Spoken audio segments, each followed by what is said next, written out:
My parents think going to Mexico is dangerous and that I shouldn't do it. If that's the case, they never should have introduced me to Toby Keith's Unleashed album, which has a song literally titled Good to Go to Mexico. Now, before I start singing it, let's get the video started. Yes, we're here in San Elijo State Beach in Encinitas. The name of the game is we're biking to Mexico today because there's a group that's affiliated with a group that I'm affiliated with that's hosting a ride from San Diego to Tijuana. And I've been wanting to do that for years, but my Spanish is pretty terrible and I haven't been able to find anyone to go with. And also because I found a bunch of pesos in the street once and I still haven't spent them. So this is going to be great. It's like 3 in the morning. I need to get to UCSD about 5 in the morning because the bike ride starts around 7 in the morning from Iris Station in San Diego. And then it'll be my first time taking the new Blue Line extension. That's going to be fun. It's 3:15 a.m. We're heading south from Encinitas, and we'll check in when we get to Sorrento Valley. Well, there goes my return trip options. So remember when I said we'll be covering that in a future video? Well, here you go. And it looks like I'm actually the first one to ride this trail today. So first, 1.5 miles to the trolley station. Very nice. And look how well lit this trail is. That is so nice. Yeah, and I think the only other times I took this trail, it was before the trolley extension was complete. So now we come to the payoff. So nice. Alright, where's the sign telling me where the train station is? Oh yeah, I forgot about the bridge part. So I think we keep going. Just past the bridge.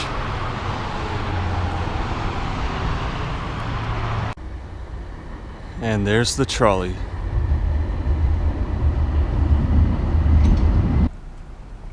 Well, this is quite amazing. That's right, we're going from here all the way to here. This elevator has a stainless steel diamond plate floor, so it's an instant 10 out of 10.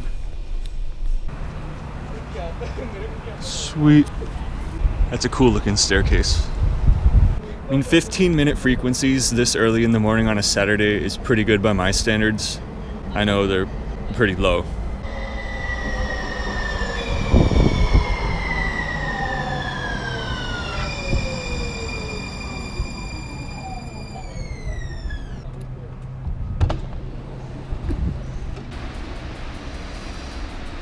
Not exactly sure where the bike parking is. So exciting! I just decided to sit in the gangway because it looked like space. As long as it's not hang your bike from the ceiling, I'm happy.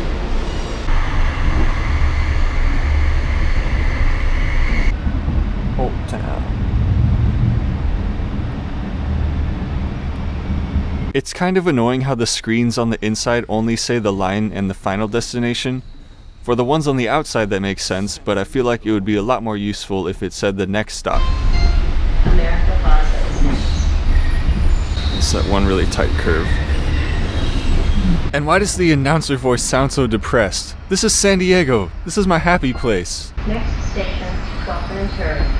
Transfer here for Orange Line trolleys to El Cajon or Green Line trolleys to the Convention Center area, Old Town and Mission Valley. La siguiente estación, 12:15 a.m. Well, I guess the Spanish one makes up for it, because he sounds like Tito from Rocket Power.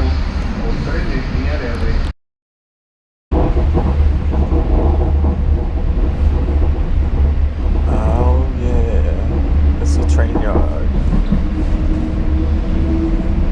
Beacon of light, beacon of hope, the Coronado Bridge.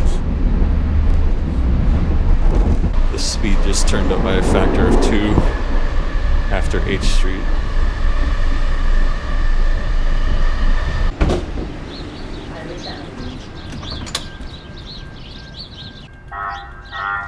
Yes, I know the thumbnail has the old trolleys, but I couldn't get a good photo because it was too dark.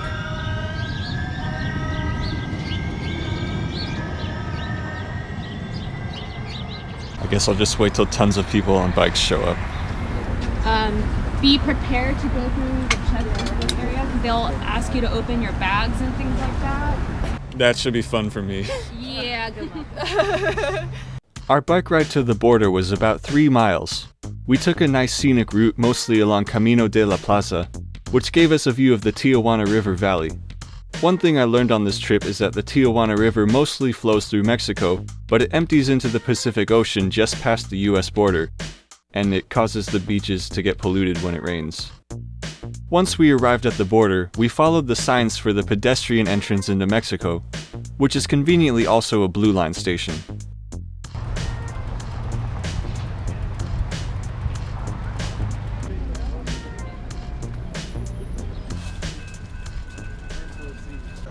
Yes, pay 50 cents to use the bathroom at the biggest McDonald's I've ever seen. Now let's see how this gets through the border.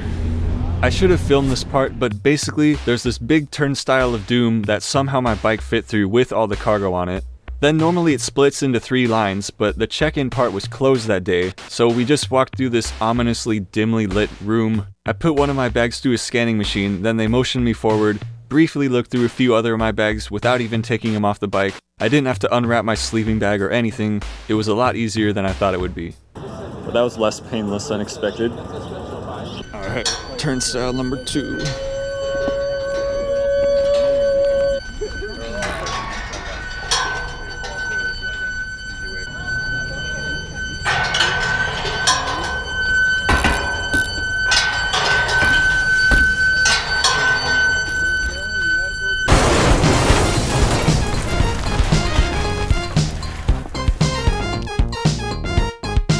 It's that easy. I'm guessing on the way back it's more involved, right? Yeah. Even that step there, it's common for them to require you to get a 1-day visa, so every person has to fill out paperwork.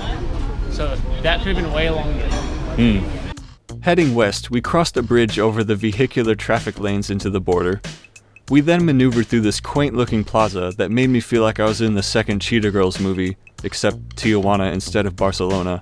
We then crossed the bridge over the Tijuana River and made our way into downtown Tijuana, a district I've been told specifically was designed for tourist shopping, and apparently also medical tourism based on the sheer amount of dentists and pharmacies here. Our destination was a community center called Enclave Caracol, which from what I could gather was a cafe, a community center, a hostel, and a bike co-op. I was super hungry, and we had some amazing burritos. It's not St. Louis. We then headed south on Avenida Revolucion, which features multiple abandoned-looking bus platforms in the middle, and arrived at our next destination of, I'm not going to try pronouncing that, a community center with a cafe and bookstore. It's about 10 media horas. Morale, averagely good. Trying to stay stimulated enough to not fall asleep. Next, we doubled back to the Enclave to pick up some people, before heading to the final destination of the presentations at La Esquina, over on the east side of the river.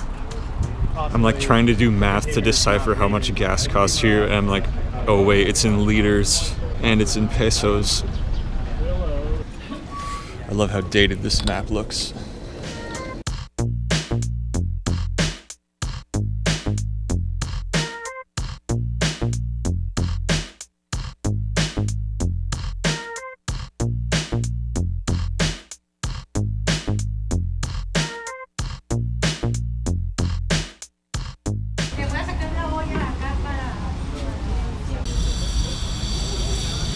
I love Jamaica.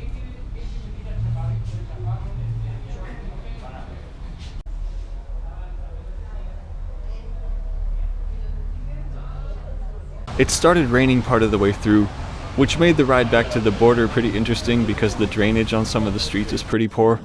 Crossing back into the US was a bit more involved.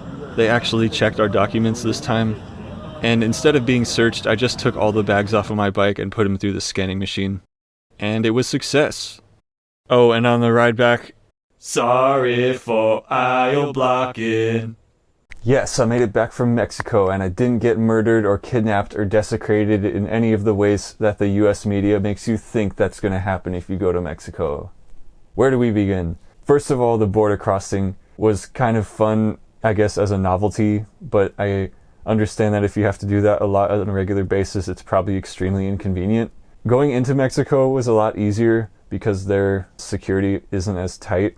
The architecture in the Mexico entrance was just really comical and hilarious. The way I described it was prison but artistic. They had like the prison walls like going at all like funny angles like a fun house, and then this really ridiculous amount of barbed wire above the entrance. It almost seemed like they were making fun of Donald Trump's border wall idea. Now the main focus of this bike ride was for the presentations on the Zapatista and anti-capitalist movements on both sides of the border. And knowing me, I only have so much patience for social commentary before it starts sounding depressing. So I probably would have enjoyed it more if it was more focused on biking than on politics. But I had a good time regardless.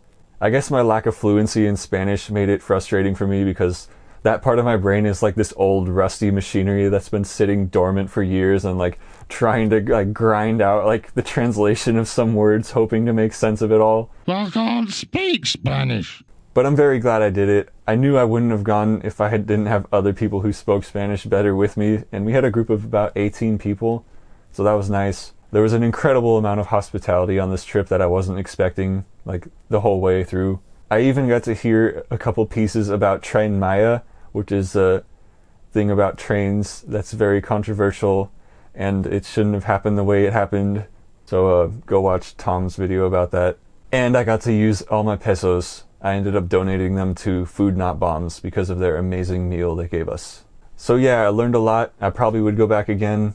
It kind of puts the world in perspective when you travel places like that. It's like, oh, that's why border relations are like this, or oh, that's why so many people are moving here. But you know what? I still don't know what Zapatista means. I just know it's those people with the funny ski masks that don't have the mouth cut out. Uh-oh, someone wasn't paying close enough attention while listening to Rage Against the Machine lyrics. The band that prominently utilized the Zapatista red star as one of their logos. You know, that begs the question, how come they didn't get back together to make a song about Tren Maya? 'Cause then they'd be raging against a literal machine. No!